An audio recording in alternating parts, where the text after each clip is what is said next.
Hi, welcome to an Arduino tutorial from RoboJax. My name is Ahmed Shamshiri.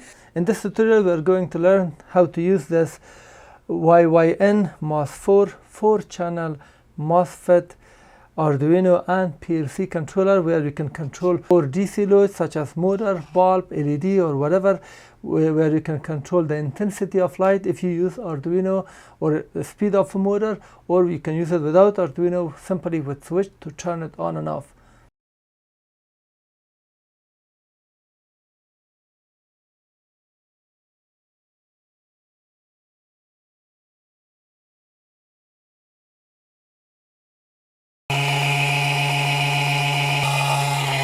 You can get the code for this by clicking at the link below the video in the description, which will take you to robojax.com/learn/Arduino. Let's get started with this.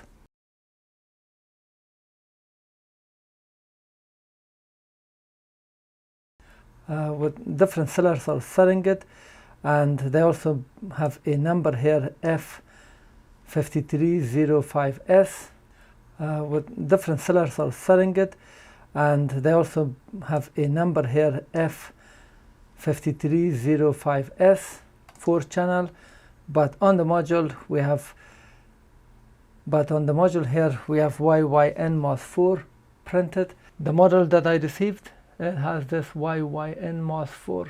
This is the model. It is sold for $7.89 Canadian with $5 shipping, almost the same price. So I paid around $13 Canadian. And if we search for the same name, you will see that someone else is also selling it here.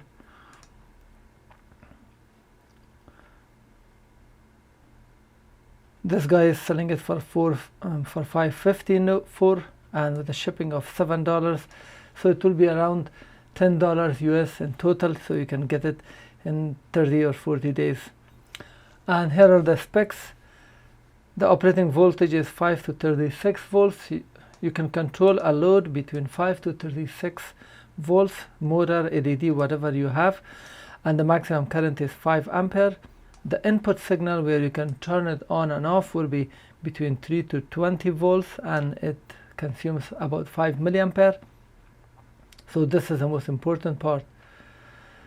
If you attach a heatsink, you can control up to 20 ampere. And now let me explain the module. We have 4 MOSFETs. These are 4 low resistance, like 10 to 16 milliohm resistance switch when they are turned on.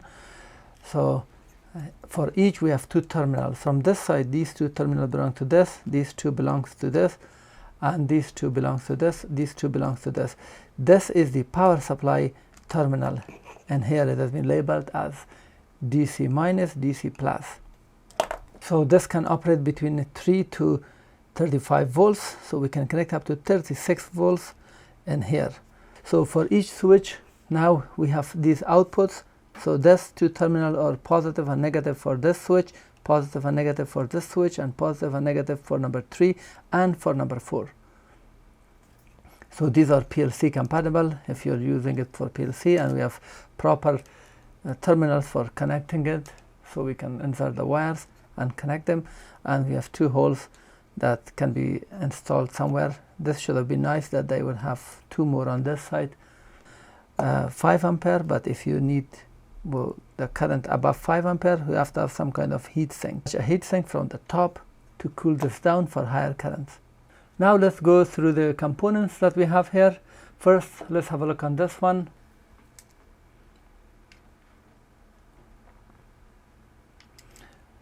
This is the 60N03, that's a MOSFET, and here is a data sheet for that 60N03.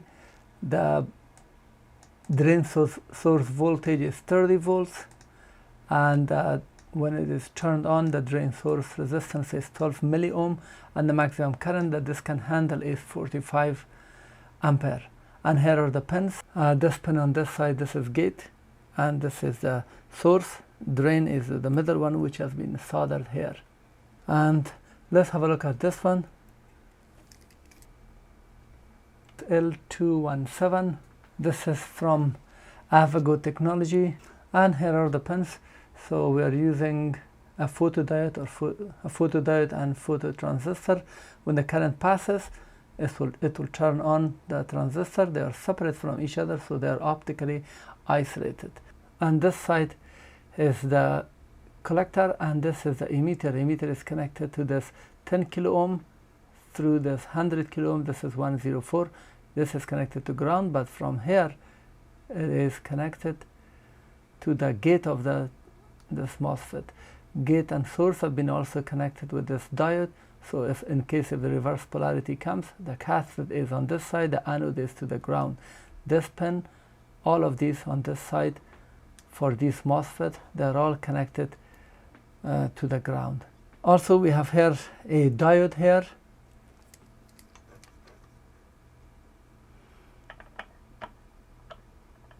So this diode is labeled as T4. And here is the data sheet for that, 1N4148. This is a fast switching diode, but this is a surface mount version. And also we have LEDs that are showing the signal, and also we have LED here when the signal comes and the optocoupler is on, it will turn on. And here if we look at the module closely, this is the input, that's a positive, that's a negative, and then for each load we have two wires here, first and second. So if you're connecting it, this will be the positive, and then negative, positive, negative, positive, negative, and then positive, negative. That's for the last one. And here we have two terminals for each load. We have 8 and 10 here, and these are the MOSFETs. And if you want to control any load above 5 ampere, then you can put a heatsink here and cool it down. This load, the last load, you see this bulb, the last load is on, so this is the input and that is the output. On this side also ground 4 and pulse width modulation 4. These are the 2 pin for the 4, and then for the 3, ground 3, pulse width modulation 3, and then ground 2, pulse width modulation 2, ground 1, pulse width modulation 1. This LED will turn on, so that's for out 1, out 2, out 3, out 4. Out 4 is on because it is turned on, and this bulb is on, this one. And here also it shows that it has received signal. Length of the module is 56.2 millimeters. The width is 50.2 millimeters. Depth of the module with the connector is 14.1 millimeters.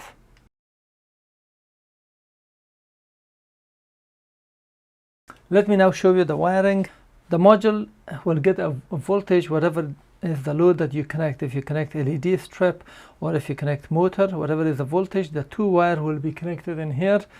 So on that side that's a positive, the next one is the negative. For each load, the positive is on that side, positive, negative, positive, negative. So one pair will be connected to each load. And here these are the input. The negative is on this side, the positive is the next one.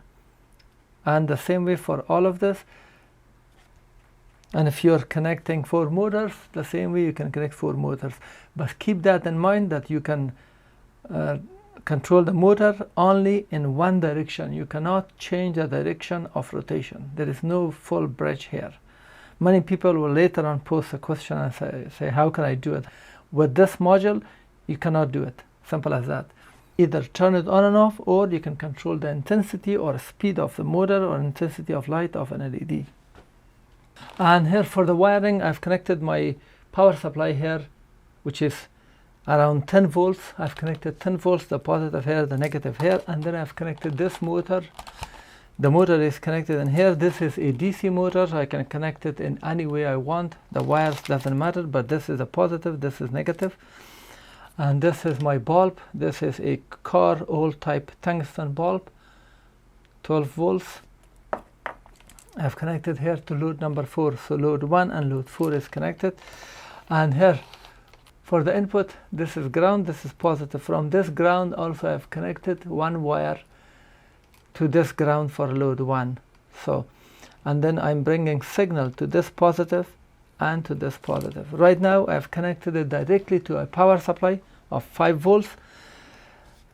And here this is already on. If you want to learn Arduino, I have a bestseller course on Udemy where you can learn Arduino from ground up with hundreds of projects, all course material, library, codes, wiring diagram, everything available in one place. The link for my Arduino course is below this video in the description.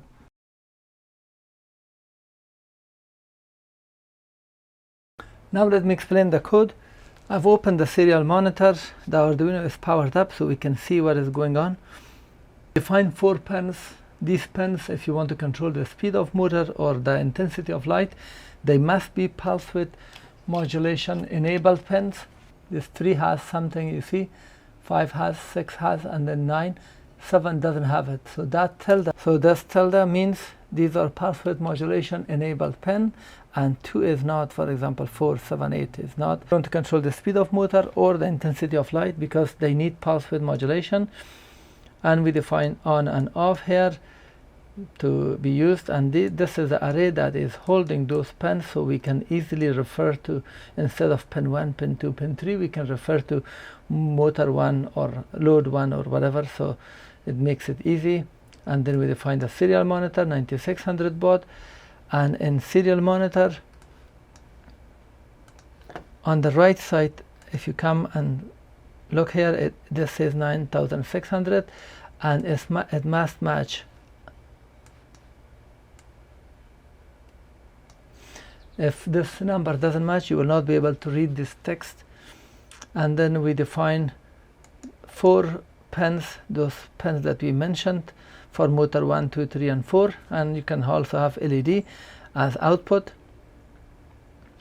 And here is how you can control it. Because I use motor, so the load and motor is the same. I'm using the word motor on. You just say motor on, and whichever motor you want, motor 1, 2, 3, and 4, or load 1, 2, 3, and 4, and then the light or speed in percent. This 75 means 75% of light or 75% of speed. So you will control the motor whatever speed you want. And here, if you want it to stop, 4000. So this says that run the motor for 75% motor 1 and for 4 seconds, because this is running and we are keeping it that long. After that we go for motor 4, and then we say go to 100% and keep it running. This means that motor 1 is still running while motor 4 starts. And after that we stop motor 1. To stop the motor, just say stop and then put the number light or the motor 1 mean motor 1 stop, and this is the time to keep it stop for that motor. And then motor 4 now stops for 3 seconds. Here I used a loop to show you that you can control it with some other means to increase it using Arduino or computer. Here it says motor 1 at this speed. This I is between 0 to 100%, then this I increments here. This is called for loop. I have separate video explaining that. The link for the 30-minute introduction Arduino course is below this video in the description. So it goes 1, 2, 3, I changes up to 100. So this motor will slowly increase, and you see this number is showing is because of this. And between each increment of 1, 2, and 3, we have 100 millisecond delay. And now next loop is going down. If you look here, this is then decrementing. This time I used negative, so this is decrementing it, slowing it down, and it reaches and wait for 3 seconds. And then now this is now load 4 is increasing. This was load 1 or motor 1. Now this is 4 because I've connected it. So you can control this way any load you want. Now this is a function that I've written. This is at the bottom of the code, which receives the value motor on, and here this will take care of it, and also it print this text for us so we know what is the speed. And if you don't want it, just put here comment like that in front of all of these lines, and they will not be displayed. Motor stop here, when we send stop 1, stop 2 or 3, that 1 comes here, and we write low to the pin, so the load is off. And if you send a number outside the bound between 1 to 4, you will get this error. It will say that it's out of the bound, and it will stop there forever.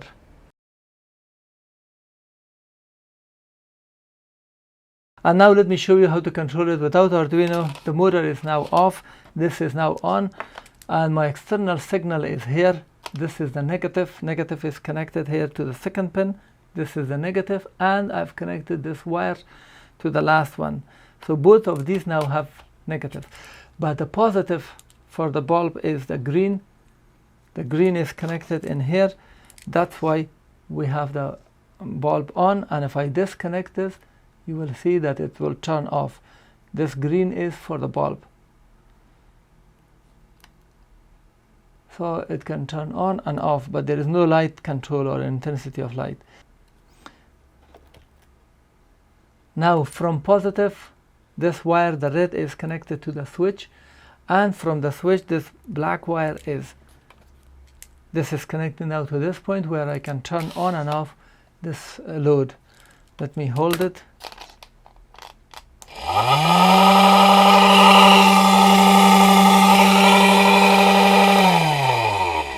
So I put here switch. You might say, oh, you don't need this module so you can connect it. Yes, that is true, but you can send a very weak signal and control this from some source. So it's just an illustration that if you send a signal 3 volts to 20 volts, it will turn on.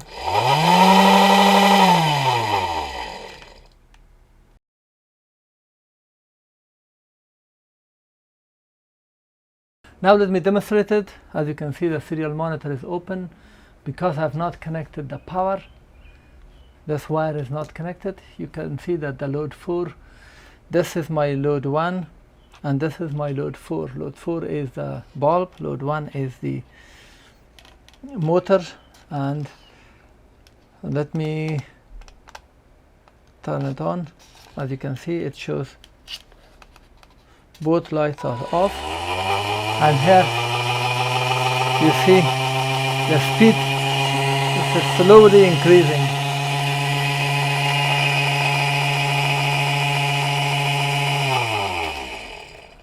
And now the next one.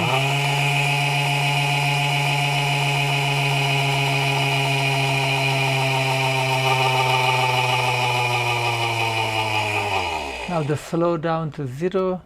Perhaps I will try this one now. It's increasing slowly, and you can see it here. That's the intensity of this until it reaches 100, and then we go back from 100 and decrease it.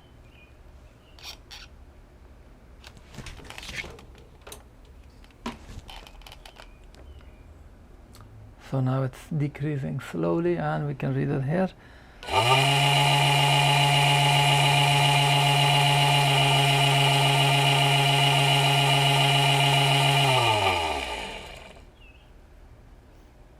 And load 1, it says stopped, and so.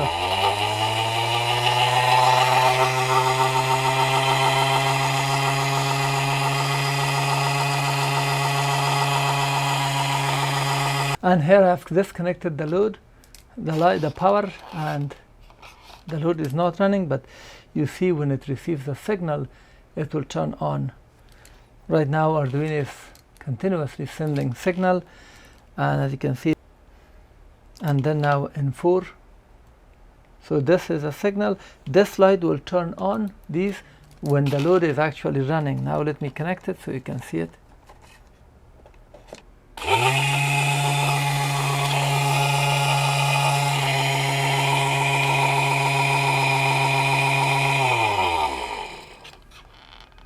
You see the motor was turned on and then turned off, and this, and then the light.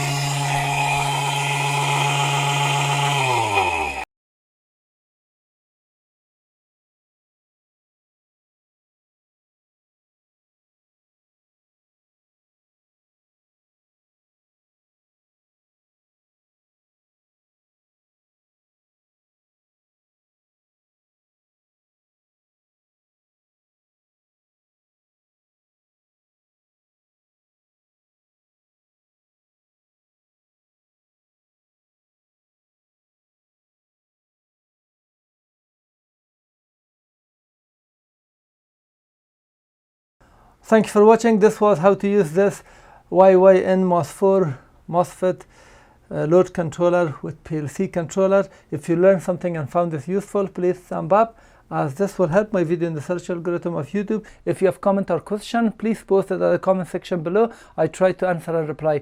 And to get updates of my upcoming videos, make sure to subscribe. In this video, we are going to test this NE555 pulse width modulation 3 ampere and 10 ampere motor controller. In this video, I'm going to show you how we can control this 60 ampere pulse width modulation motor controller module using Arduino with pulse width modulation.